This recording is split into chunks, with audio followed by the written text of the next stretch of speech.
안녕하십니까, 이현입니다. 안녕하세요. 문제의 남자 앙헬 에르난데스의 은퇴에 대해서 얘기해 보도록 하겠습니다. 아니 나는 근데 우리가 뭐 다양한 소식을 다룬다라고 말씀을 드렸지만 심판 한 명에 대해서 영상을 따로 뺄 줄은 전혀 꿈에도 몰랐네요. 앙헬 에르난데스가 그만큼 논란의 중심에서 항상 빠지지 않았는데 우리가 심판의 이름을 알고 있다는 것 자체가 그 심판이 얼마나 문제가 많았는지를 알 수 있는 거잖아요. 과거에 이안 캔슬러도 앙헬 에르난데스는 당장 리그에서 퇴출해야 된다라는 얘기까지를 할 정도로 선수들도 굉장히 싫어했던 심판이었는데 왜 계속해서 버티고 있을까라는 생각을 하고 있었는데 결국에는 바로 은퇴를 했습니다. 뭐 현역 선수들 또 은퇴 선수들 중에 이 앙헬 에르난데스 심술구준 판정에 희생되지 않은 선수를 찾기가 힘들 정도로 굉장히 경기력에 큰 영향을 미쳤던 이제 심판인데요. 사바시아 같은 경우에도 뭐 내 생애 최악의 판정이었다. 페드로 마르티네스도 중계를 할 때 에르난데스는 얼른 다른 쪽으로 가야 한다.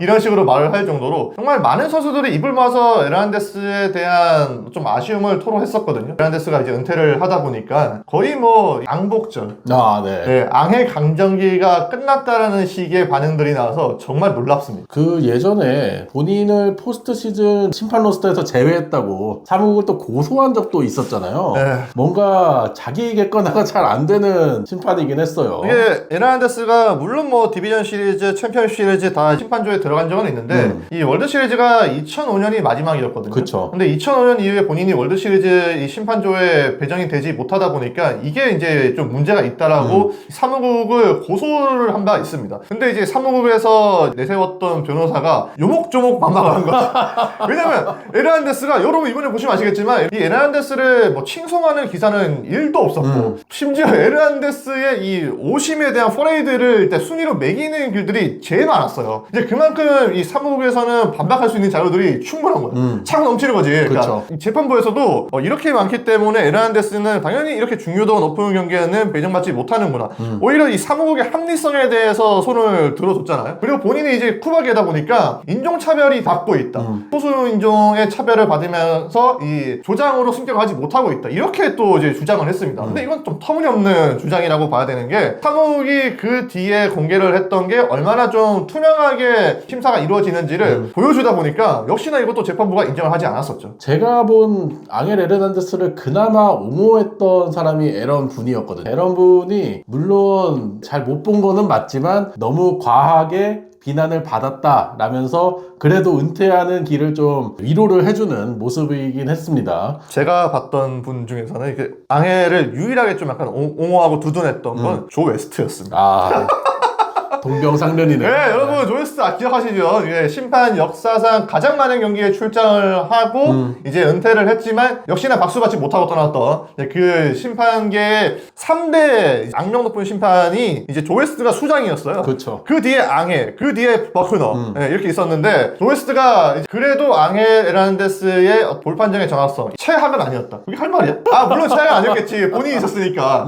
물론 많이 있어요. 뭐 덕 에딩스도 있고 뭐 라스 디아스도 있고 여러분들이 딱 떠오르는 심판들은 다 지금 정확성이 떨어지긴 합니다. 그렇죠. 그러면서 지금 사무국에서 ABS를 도입하려고 생각을 하다 보니까 그 시기에 맞춰서 앙헬 에르난데스가 은퇴를 한 게 아니냐라는 또 얘기가 나오고 있어요. 근데 이제 작년부터 좀 허리 쪽이 좋지 않아가지고 작년에도 주심을 받던 경기가 딱 10경기밖에 없더라고요. 맞아요. 그렇게 많이 보진 않았죠. 근데 그 10경기에서 이 볼판정에 대한 정확률이 92%였는데 이게 10경기 이상 나온 주심들 가운데 가장 떨어지는 정확률이었습니다. 그 정도로 이 앙헬은 물러날 때가 됐다. 은퇴할 때가 됐다는 걸 이제 보여줬었고 올해도 이제 많은 경기에 주심을 보진 않았었는데 와이언 랭포드와 JP 클래스의 타석 형이 그때 나한테 랭포드는 당했더만 앙헬한테 그쵸. 그 얘기를 했던 그 타석에서의 볼 판정이 정말 이슈였잖아요. 근데 이제 그런 볼 판정을 보게 되면 앙헬은 이제 심판으로서의 수명은 점점 더 이제 끝이 났던 게 아닐까. 예, 물론 뭐 ABS 시대가 이제 점점 다가오고 있기 때문에 그에 맞춰서 본인이 직감을 하고 물러나는 것도 있겠지만은 저는 이제 앙헬 스스로도 여기까지인 것 같다라고 판단을 했던 것 같아요. ABS 시스템이 지금 메이저리그에 도입이 도입이 내년까지는 아마 안 될 텐데 만약에 도입이 되더라도 지금 현재 마이너에서 실시하고 있는 챌린지 시스템으로 도입될 가능성이 꽤 커 보이거든요. 맞아요. 지금 챌린지 시스템은 투수와 타자가 본인이 생각하는 콜이랑 다를 때 머리를 이렇게 두드려서 챌린지를 하는 거거든요. 그렇게 되면은 이제 빠르게 비디오를 보고 판단을 해서 판정이 번복되거나 유지가 되는 건데, 만약에 앙헬 에르난데스가 그대로 남아 있었다, 경기 내내 챌린지가 뒷발치지 않았을까라는 생각이 듭니다. ABS를 이제 메이저리그가 점점 더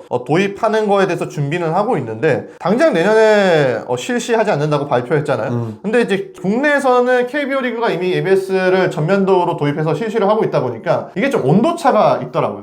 현지에서는 ABS에 대해서 좀 천천히 하는 게 맞다. 왜냐면 저는 피치클럽보다 ABS가 훨씬 더 야구 쪽에 더 큰 파장을 일으킬 어떤 그 시스템이라고 보기 때문에 점진적으로 하는 게 맞다라고 생각을 하는데, 이게 국내에서 KBO 리그 ABS를 겪은 팬들은 이거 빨리 도입해야지 뭐하고 있느냐, 이렇게 보는 시선이 많더라고요. 아무래도 스트라이크볼 판정으로 인해서 심판과 싸우는 피로감이 아무래도 좀 줄어들다 보니까 그런 면에 있어서 국내 팬들이 ABS에 대한 지금 긍정적인 생각을 가지고 있는데, 현지 지금 선수들의 얘기를 들어보면은 아직까지는 좀 시기상조다라는 맞아요. 평이 많고, 네. 기술적으로도 타자의 키나 그런 것도 이제 계속해서 바뀌다 보니까 도입하기가 쉽지 않고, 게다가 포수들도 프레이밍이라는 거를 본인의 능력이라고 생각을 맞아요. 하고 네. 있는데, 그 프레이밍이 이제 사라지게 되면은 본인의 몸값이 또 떨어질 수가 맞아요. 있잖아요. 그런 면에 있어서도 좀 부정적으로 생각하는 경향이 많더라고요. 저도 이제 KBO 리그 현장에서 있는 분들 얘기를 들어보면 ABS 분명히 이게 완벽하지 않다라고 해요. 근데 물론 뭐 이 기계보다 사람이 내리는 판정이 더 정확성은 떨어질 수는 있지만, 이걸 도입할 때는 최대한 어떤 논의를 통해서 이 실수가 없도록 해야 되는 부분이 있는데, 이게 너무 급하게 도입을 하다 보면은 메이저리그 같은 경우에는 더 큰 문제가 일어날 수 있다고 판단을 하는 거겠죠.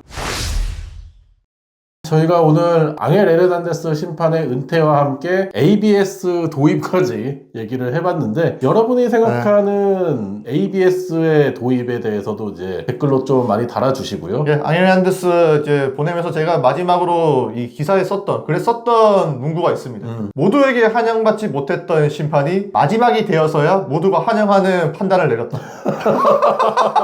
뭔가 더 매기는 듯한 아니야. 느낌인데요? 최대한 정중하게 예우를 갖추면서 이제 마지막 한 문장으로 끝을 낸 거지. 수고하셨습니다.